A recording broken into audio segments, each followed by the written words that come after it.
Welcome to PlayStation News, Rumours and Leaks. Let's take a look at what's been happening over the last few days in the world of gaming. Absurd Ventures, the studio fronted by Rockstar Games co-founder Dan Houser, has appointed Michael Unsworth as its head of story and creative management. Unsworth was previously a series writer on Rockstar's hugely successful Red Dead Redemption franchise, and he also worked on LA Noire, Grand Theft Auto 4 and Grand Theft Auto 5. He joined Absurd Ventures last month, having left Rockstar after 16 years back in August. Dan Houser announced the formation of Absurd Ventures back in June 2023, where he confirmed the studio will be focused on creating stories for a diverse variety of genres, without regard to medium, to be produced for live action and animation, video games and other interactive content such as books, graphic novels and scripted podcasts. Meanwhile, it has also been revealed that Rockstar veteran Laszlo Jones is also working with Houser at Absurd Ventures, having joined the team as one of its founding members. Jones is best known for his work on the GTA series, having voiced a fictional version of himself on various radio stations.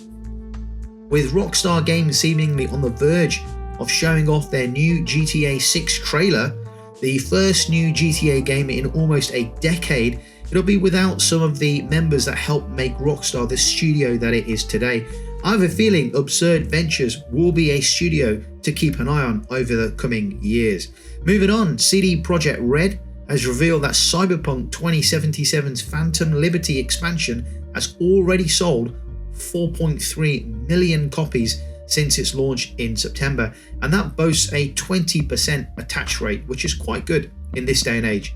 Phantom Liberty is the first and only expansion for Cyberpunk 2077, and CDPR is now currently working on the full sequel to the game, which is known as Projekt Orion.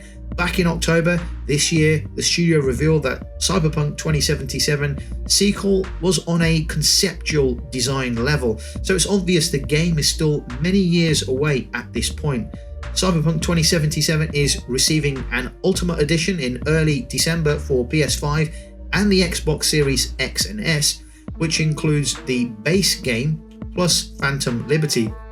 However, on the PS5, the expansion is a download only, as it doesn't come with a disc, which in my opinion is absolutely ridiculous, especially as I am a big advocate of physical media in a world where physical media is being phased out.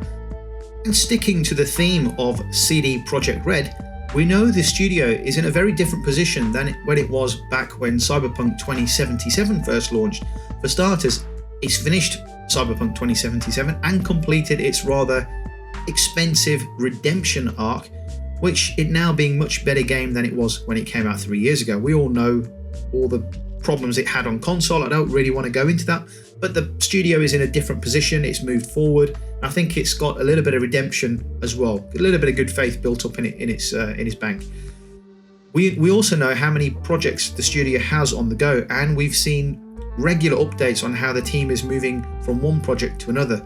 The latest of these updates is that half of the studio's workforce has now moved away from Cyberpunk and have now started on The Witcher 4.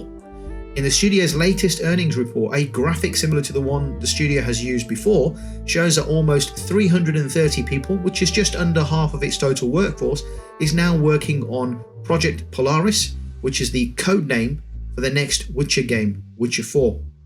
With this focus on the next Witcher game looking like it'll only increase from here onwards, it would be possible that we start to see trailers and more concrete updates about exactly what Projekt Polaris is, potentially as early as next year, perhaps even at the 2024 Game Awards. Very excited to learn more about The Witcher 4 if indeed Projekt Polaris is confirmed as the next Witcher project. Guys, if you liked the video so far or find the video interesting and informative, then do me a favor, consider becoming a channel member. I have 3 tiers available. I'll leave a link down below in the description on how to become a channel member. Be sure to check it out, and don't forget to hit that like and subscribe button. Moving on, not too sure how I really feel about the next one, but a patent filed by Electronic Arts describes the ability for a player to generate an in-game voice using their own voice. While the patent was filed back in 2020, it's only just been published and is titled simply generating speech in the voice of a player of a video game. Right? It says what it says on the tin. The description reveals that the players input data that represents speech content, which is then put through a synthesizer module, a voice converter, and a voice coder to some extent, is used to generate dialogue based on the sample provided. The patent mentions that previous efforts to generate speech in-game typically utilizes text-to-speech technology, where audio speech is generated by a synthesizer after receiving text. However, it adds that such approaches usually require many hours of speech samples in order for the synthesizer to accurately capture the voice in the synthesized speech audio, and that the synthesizer would need to be trained again if a different voice is required.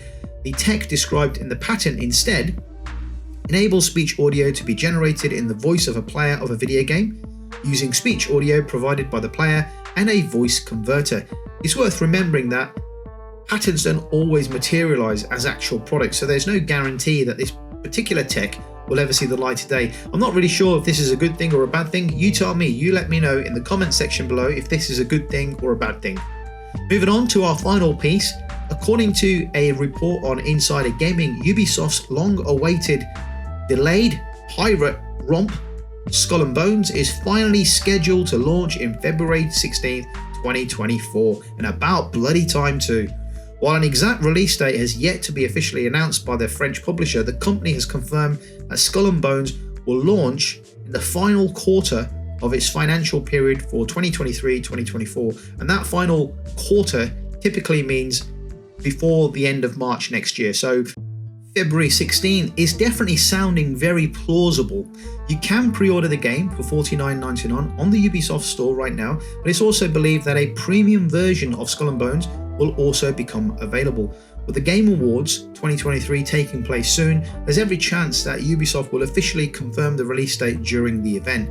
Skull and Bones has been delayed on several occasions before since the original announcement back at E3 2017. Jesus, was 6 years ago. My god, it was originally penciled in for fall 2018. The game has been pushed back for various reasons over the years. Skull and Bones was originally conceived as an expansion to Assassin's Creed Black Flag before evolving into its own separate experience. How do you feel about Skull and Bones? Are you looking forward to this game? I used to love the AC games, but over time they haven't really changed the formula much, and I've kind of gone off the series. I think over the last 10 years, the one game I did play was the Origins version in Egypt. I thought that was good, but the rest of them, I don't know, it's just something's not quite right with the AC games. I think you scratch beneath the surface, it's not much depth to the game. They feel very samey to me, but anyway, I'm open-minded about Skull and Bones. I'll probably have to see more gameplay footage before I consider buying a physical copy, but I'll let you know. You tell me your thoughts in the comment section below about this game, and we'll take it from there. Guys, that's going to do it for the video. Thank you for watching. If you could do me a favor whilst you're here, go ahead and hit that like and subscribe button, and I'll catch you on the next PlayStation news, rumors and leaks video.